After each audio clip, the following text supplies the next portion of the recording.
राधे राधे, जय श्री कृष्णा। आज हमने जहाँ कल वीडियो छोड़ी थी वहीं से शुरू करते हैं। परिमाणवाचक विशेषण क्या होता है ये हमने थोड़ा सा बता दिया था निश्चयवाचक विशेषण तक, लेकिन थोड़ा सा बताते हैं फिर दोबारा से। परिमाणवाचक विशेषण, जिस विशेषण से संज्ञा के परिमाण का बोध होता है उसे ही हम परिमाणवाचक विशेषण कहते हैं। परिमाण का मतलब होता है माप-तोल। माप-तोल जिस शब्दों से की जाती है उसमें हम परिमाणवाचक विशेषण कहते हैं। मनोहर जीवन भर पूरा सुख भोगता रहा। मनोहर क्या जीवन भर भोगता रहा, तो जीवन भर यहाँ पे माप-तोल वाली चीज़। मुझे थोड़ी चाय दो, तो यहाँ पे थोड़ी शब्द परिमाणवाचक विशेषण है। मुझे 2 सेर चावल दे दो, 2 सेर बता रहा है तो ये परिमाणवाचक विशेषण है।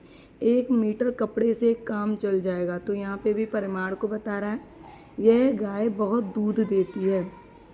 बहुत दूध, कितना, बहुत देती है, तो यह भी परिमाणवाचक विशेषण के भाग के अंतर्गत आएगा।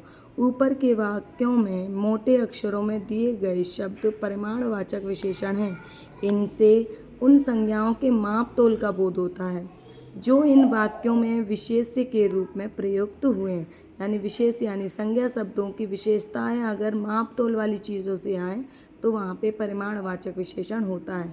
माप तोल बताने वाली विशेषताएं परिमाणवाचक विशेषण ही कहलाती हैं। परिमाणवाचक विशेषण के 2 भेद होते हैं, एक निश्चित परिमाणवाचक विशेषण और एक अनिश्चित परिमाणवाचक विशेषण। निश्चित परिमाणवाचक विशेषण वो विशेषण होता है जिससे हमें किसी संख्या के निश्चित माप तोल का बोध हो रहा हो, उसे हम निश्चित परिमाणवाचक विशेषण के अंतर्गत रखेंगे। जिस विशेषण से किसी संज्ञा के निश्चित माप तोल का बोध हो उसे निश्चित परिमाणवाचक विशेषण कहते हैं। अब देखिए, जैसे उदाहरण देखते हैं हम। राम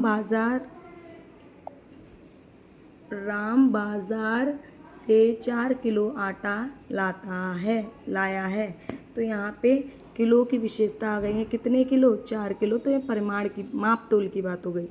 2 मीटर कपड़े से मेरी कमीज बन जाएगी। इन शब्दों से हमें जैसे बाजार जा रहे हो तो 1 तोला हींग लेते आना, तो बताया जा रहा है तोला कितना हींग लेके आना है, 1 तोला, तो ये भी हमारी परिमाण यानी माप तोल को बता रही है। और निश्चित हमें पता है कि 1 तोला ही लाना है, इसमें पता है कि 4 किलो आटा ही, इसमें पता है कि 2 मीटर ही। तो ऊपर के वाक्यों में 4 किलो, 3 मीटर, 1 तोला एक निश्चित माप तोल को बता रहा है, अतः यहाँ पे निश्चित परिमाणवाचक विशेषण हुआ। दूसरा देखेंगे अनिश्चित परिमाणवाचक विशेषण, जिस विशेषण से किसी संज्ञा का कोई निश्चित परिमाण ज्ञात न हो। निश्चित पता है कि हमें 2 किलो लानी है, 4 किलो लानी है, तो वो निश्चित में आ जाएगी, लेकिन हमें पता नहीं है, कुछ लानी है, कोई आया है, तो उससे क्या होगा, वो अनिश्चित हो जाएगी। जैसे निश्चित परिमाण का पता ना हो उसे हम अनिश्चित परिमाणवाचक विशेषण कहते हैं। यथा सभागार में बहुत आदमी थे। सभागार में कितने आदमी थे? बहुत आदमी थे, तो हमें पता नहीं है, बहुत आदमी 50 भी हो सकते हैं, 100 भी हो सकते हैं, 40 भी हो सकते हैं। मेले में अनेक पशु पक्षी थे, तो पशु पक्षी कितने थे? अनेक। विश्वविद्यालय में कुछ छात्र हड़ताल पर हैं, तो हमें नहीं पता कि कुछ कितने हैं, अनेक पशु पक्षी हमें नहीं पता।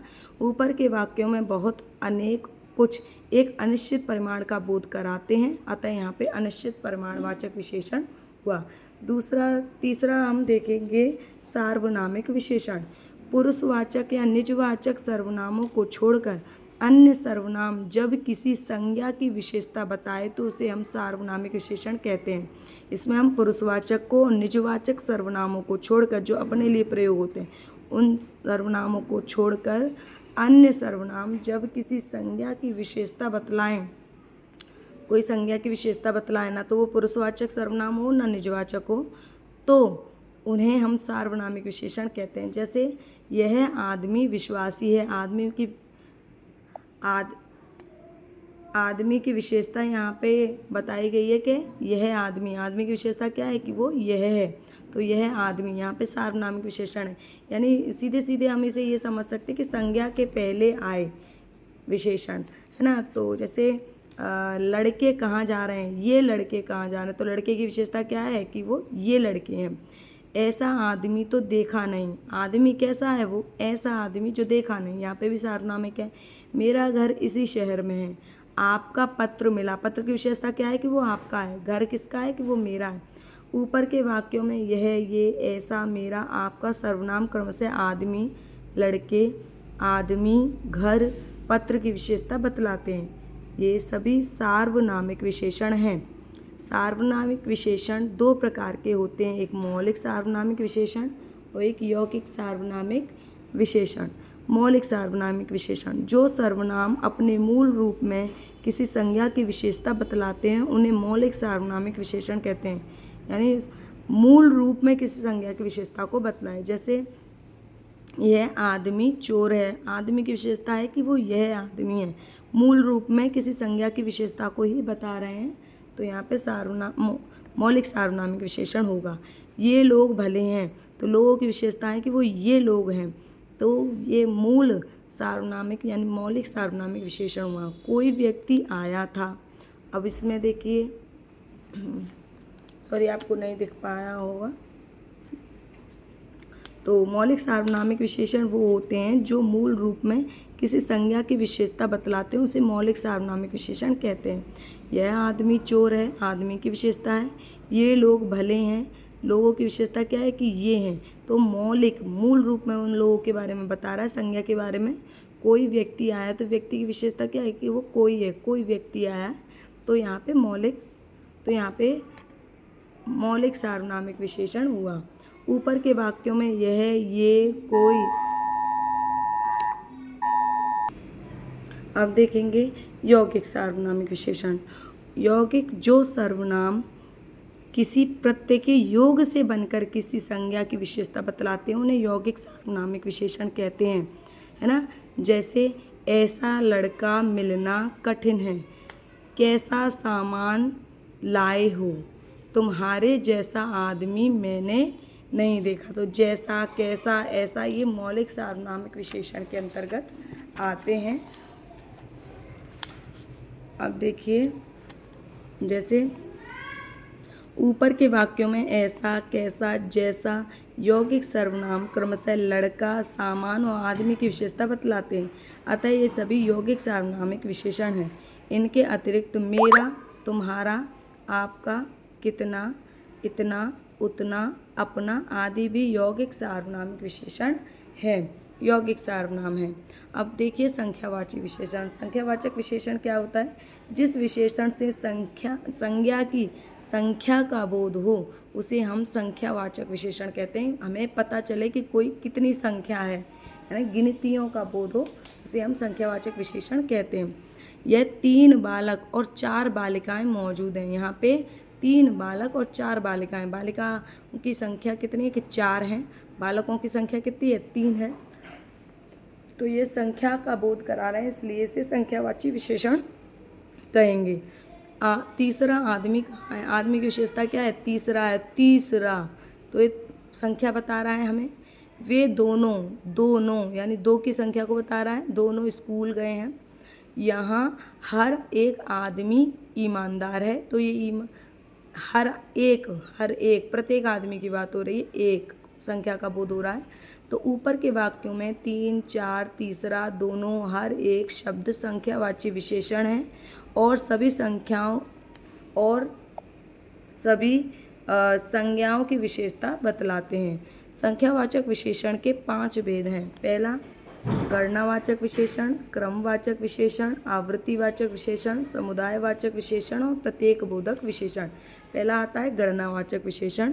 जो संख्यावाचक विशेषण पूर्ण संख्या का और अपूर्ण संख्या का बोध कराए या गिनने योग्य हो उन्हें गणनावाचक विशेषण कहते हैं। पूर्णांक बोधक हो या अपूर्णांक बोधक हो। पूर्णांक का मतलब पूरी संख्या और अपूर्णांक का मतलब अधूरी संख्या।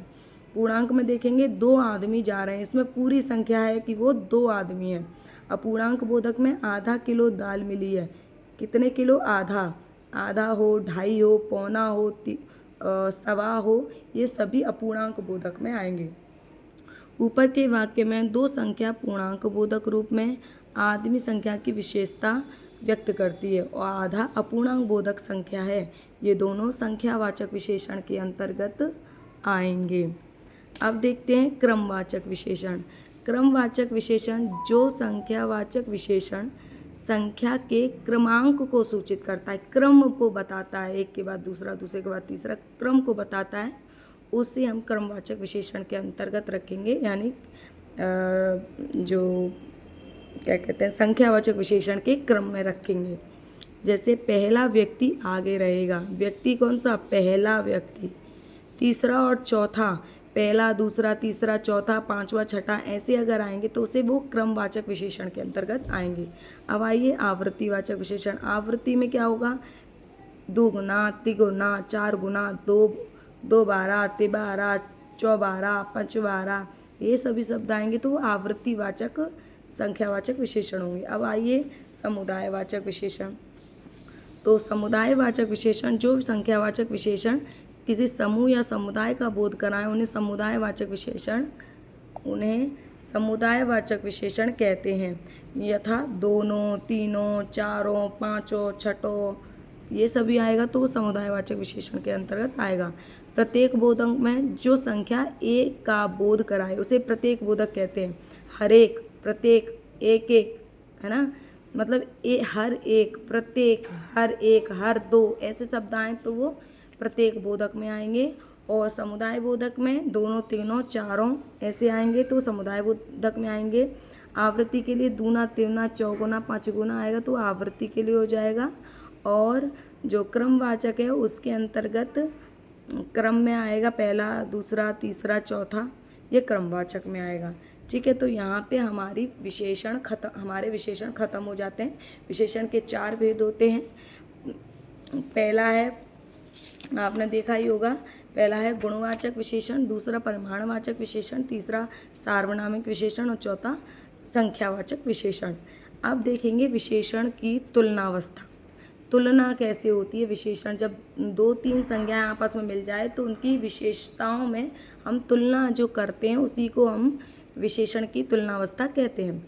जब 2 संज्ञाओं के गुण और अवस्था की तुलना की जाती है तब विशेषण से पूर्व से अपेक्षाकृत की अपेक्षा की तुलना में, मुकाबले में, से कहीं बढ़कर, से बढ़ चढ़कर आदि शब्दों का प्रयोग हम यहाँ पे करते हैं यदि 2 संज्ञाओं या 2 से अधिक संज्ञाओं की बात करते हैं। कौन कौन से शब्द, अपेक्षाकृत, की अपेक्षा, की तुलना में, मुकाबले में, से कहीं बढ़कर, से बढ़ चढ़कर। जैसे कि एक सेंटेंस बताएं हम, राम की तुलना में श्याम बहुत पढ़ता है। मुकाबले में सोहन के मुकाबले में मोहन बहुत चालाक व्यक्ति है। तो ये इस तरह के शब्दों का प्रयोग हम करेंगे, इस तरह के शब्दों का हम प्रयोग करेंगे। अब देखते हैं, रानी तुम्हारी लड़की से छोटी है। एग्जाम्पल देखते हैं, उदाहरण, रानी तुम्हारी लड़की से छोटी है। तो यहाँ पे आ गया से छोटी है, यहाँ पे हम तुलना कर रहे हैं रानी में और तुम्हारी लड़की में। ठीक है, अब देखें दूसरा, प्रकाश का घर तुम्हारे घर से बड़ा है, से बड़ा आ गया तो तुलना कर रहे हैं दो घरों की। राम की अपेक्षा रवि सुंदर है, तो सुंदरता में हम तुलना कर रहे हैं राम और रवि की। तो जो तुलना की जाती है वो विशेषण की तुलनावस्था कहलाती है। मोहन के मुकाबले श्याम मोटा है, मोटे की तुलना की जा रही है मोहन और श्याम में। अब देखेंगे ऊपर के वाक्यों में मोटे अक्षरों में दिए जो शब्द दिए गए हैं, छोटा दिए गए हैं ना, ये से छोटा, घर से बड़ा, की अपेक्षा, अपेक्षाकृत, के मुकाबले आदि जो शब्द दिए गए हैं वो किसी संज्ञाओं के, 2 संज्ञाओं के गुण और उनकी अवस्था, 2 संज्ञाओं के गुण और उनकी अवस्था को तुलनात्मक दृष्टि से दिखाते हैं। जब 2 से अधिक संज्ञाओं के बीच तुलना करते हैं तब सबसे या सर्वाधिक आदि का प्रयोग करते हैं। जैसे 4 भाइयों में राम सबसे बुद्धिमान है, सबसे का प्रयोग किया हमने, यहाँ सबसे बुद्धिमान है। मोहन अपनी कक्षा का सर्वाधिक योग्य छात्र है। कैसा, सर्वाधिक योग्य। जब 2 संज्ञाओं के बीच तुलना होती है, 2 संज्ञाएं आपस में मिल रही हैं, उनमें तुलना हो रही है तो विशेषण की स्थिति को उत्तरावस्था कहेंगे। यानी 2 संज्ञाओं के बीच तुलना हो रही है तो उसे उत्तरावस्था कहेंगे विशेषण की, और 2 से अधिक संज्ञाओं की तुलना हो रही है तो उसे उत्तमावस्था कहेंगे, विशेषण की उत्तमावस्था। 2 संज्ञाओं के बीच तो वो उत्तरावस्था में आएगा और 2 से अधिक संज्ञाओं के बीच तुलना तो वो उत्तमावस्था में आएगा। पर जब कहीं कोई तुलना न की गई हो, अर्थात एक ही संज्ञा का पद प्रयोग किया गया हो तो और उसी के गुण की चर्चा हो, तब विशेषण की स्थिति में उसे मूलावस्था कहेंगे। तो विशेषण की स्थिति में उसे मूलावस्था कहेंगे। यानी दो संज्ञाओं के बीच में तुलना होगी तो उत्तरावस्था कहेंगे, दो से अधिक संज्ञाओं के बीच की तुलना होगी तो उत्तमावस्था कहेंगे, और दो से अधिक तुलना या एक ही संज्ञा का प्रयोग होगा वहाँ मूलावस्था कहेंगे। ऊपर बताए गए तरीके के अलावा विशेषण की मूलावस्था में तर और तम लगाकर हम उत्तरावस्था और उत्तमावस्था बना देते हैं। अगर हमें मूलावस्था में हमने तर लगा दिया तो वो उसकी उत्तरावस्था प्राप्त हुई, और मूलावस्था में हमने उसको तम लगा दिया तो वो हमारी उत्तमावस्था प्राप्त हुई। उत्तमावस्था को तुलनात्मक दृष्टि से दिखाया गया। इस उत्तरावस्था उत्तमावस्था को देखिए, हमारे पास शब्द है अधिक। अधिक ये हमारा मूल शब्द है। मूल अवस्था से अगर हम उत्तरावस्था में बनाएंगे तो बनाएंगे अधिकतर, तर जोड़ देंगे अधिक में तो अधिकतर बनेगा। उत्तम अवस्था बनाएंगे तो अधिकतम बनेगा। इसी तरह उच्च से उच्चतर, उच्चतम। कोमल से कोमलतर, कोमलतम। गुरु से गुरुतर, गुरुतम। सुंदर से सुंदरतर और सुंदरतम। निम्न से निम्नतर और निम्नतम। तो ये हमारी विशेषण की सभी अवस्थाएं हो गई। आज यहाँ पे हमने सभी तरह के विशेषणों को आपको समझा दिया। तो आज हमारी विशेषण की कक्षा समाप्त हो गई है, और जो विशेषण मैंने नहीं बताए हैं वो आप इस कक्षा से पहले की क्लास में आप हमारे देख सकते हैं। वो विशेषण भी दिया गया है जो सर्वनाम के साथ में जोड़ के हमने बताया था। तो कुछ कारण से वो वीडियो कंप्लीट नहीं हो पाई थी, इसलिए इस वीडियो को देखकर अपना विशेषण आप पूरा कर सकते हैं और पढ़ सकते हैं, समझ सकते हैं। धन्यवाद।